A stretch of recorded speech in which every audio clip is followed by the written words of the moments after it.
गया होगा टाइम। मुझे ना ठीक से भूख लग रही है, रात को ठीक से मैं सो भी नहीं पा रही हूँ और ना सुबह उठने से लेके रात तक एक सैड सैड सा फील होता है, अंदर उदास उदास सा लगता है। मुझे ऐसा लगता है कि मेरे आंखों के सामने जैसे अंधियारा सा छाया हुआ है, पूरी तरफ से डार्कनेस है। और कभी-कभी इतना गुस्सा आता है, चिड़चिड़ापन लगता है और कभी-कभी ना इतनी दुख वाली फीलिंग आती है या इतना नेगेटिव फील होता है ना, ऐसे लगता है मैं दीवार पे अपना ना सर पटक दूं जोर-जोर से। रिया, मुझे लगता है तुम्हें इनिशियल लेवल का डिप्रेशन हो सकता है। क्या है ये डिप्रेशन? देखो, इसमें डरने की कोई बात है नहीं। मैं तुम्हें अच्छे से समझा देती हूँ डिप्रेशन क्या होता है।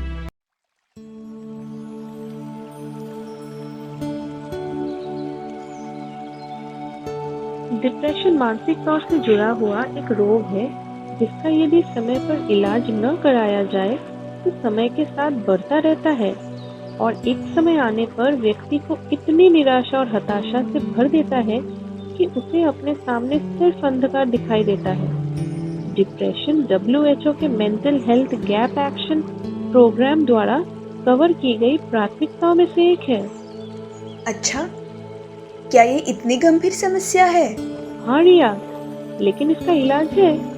लेकिन प्रॉब्लम ये है कि बहुत लोगों को इसके बारे में नहीं पता है, इसलिए वो इलाज कराने से वंचित रह जाते हैं और ये रोग और सीरियस हो जाता है। दुनिया में लगभग 264 मिलियन लोगों को डिप्रेशन है। ये एक ऐसी अवस्था है जो व्यक्ति का मन और दिमाग नेगेटिविटी, चिंता, तनाव और उदासी से घिर जाता है।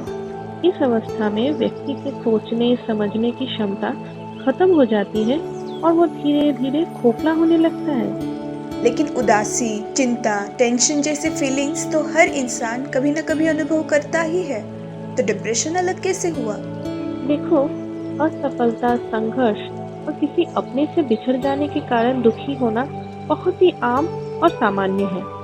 लेकिन अगर अप्रसन्नता, दुख, लाचारी, निराशा जैसी भावनाएं कुछ दिनों से लेकर कुछ महीनों तक बनी रहती है और व्यक्ति को सामान्य रूप से अपनी दिनचर्या जारी रखने में भी असमर्थ बना देती है, तब ये डिप्रेशन नामक मानसिक रोग का संकेत हो सकता है।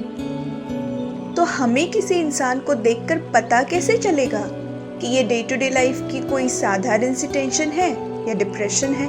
तुमने बिल्कुल सही कहा रिया, क्योंकि ये एक मानसिक रोग है, इसीलिए इसके रोगी को देखकर अंदाजा नहीं लगाया जा सकता, परंतु यदि लक्षणों पर गौर करें तो इसका पता चल सकता है।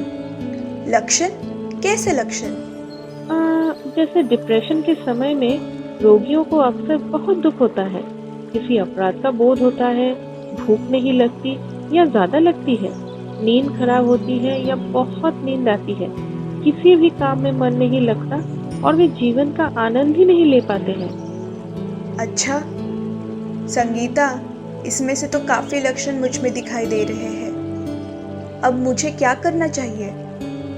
देखो, जो कि तुम अभी इनिशियल लेवल की फेज में हो, जितना हो सके सकारात्मक यानी पॉजिटिव रहो, अच्छी अच्छी बुक्स पढ़ो, मीडिया को फॉलो करो, मेडिटेशन या एक्सरसाइज भी कर सकती हो।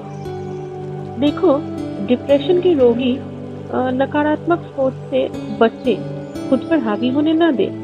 जितना हो सके डिप्रेशन के बारे में जाने ताकि अपना मस्तिष्क जागृत रख सके। लेकिन कुछ पॉइंट्स हैं जो बहुत महत्व रखते हैं, जैसे अपने जीवन की हर परिस्थिति में अपने कुछ भरोसेमंद और करीबी लोगों का हमेशा साथ होना चाहिए। कुछ ऐसे फैसले होते हैं जो डिप्रेशन की वजह बनते हैं, उन्हें अकेले न करें। हमेशा उन लोगों की राय लें जो सालों से आपके करीब हैं। कई बार इंसान डिप्रेशन के चलते व्यसनों का आदी भी हो सकता है, जबकि उसे शराब और दूसरे नशीले पदार्थ के सेवन से हमेशा बचना चाहिए। लेकिन क्या सिर्फ पॉजिटिव सोचना, मेडिटेट या एक्सरसाइज करना इतना काफी होगा? नहीं, लक्षणों की संख्या और तीव्रता के आधार पर डिप्रेशन के अलग अलग टाइप्स होते हैं, जो कि मीडियम लेवल से लेकर बहुत सीरियस भी हो सकते हैं, जिनके सक्सेसफुल ट्रीटमेंट के लिए प्रॉपर एग्जामिनेशन ज़रूरी है। इसके लिए अच्छे मनोचिकित्सक यानी साइकियाट्रिस्ट से परामर्श ज़रूर करना चाहिए। तो क्या मुझे अब साइकेट्रिस्ट के पास जाना होगा? सबसे पहले तो तुम्हें तुम्हारे पेरेंट्स से बात करनी चाहिए, जिससे हम एक डिसीजन पर पहुंचे। ठीक है संगीता, लेकिन तुम्हें ही मेरे पेरेंट्स से बात करनी होगी। मैं शायद खुलकर उन्हें अपनी प्रॉब्लम्स ना बता सकूं। ऑफ कोर्स रिया, मैं तुम्हारी फ्रेंड हूँ, ये तो मेरा फर्ज है। चलो, मैं अभी अंकल और आंटी से बात करती हूँ।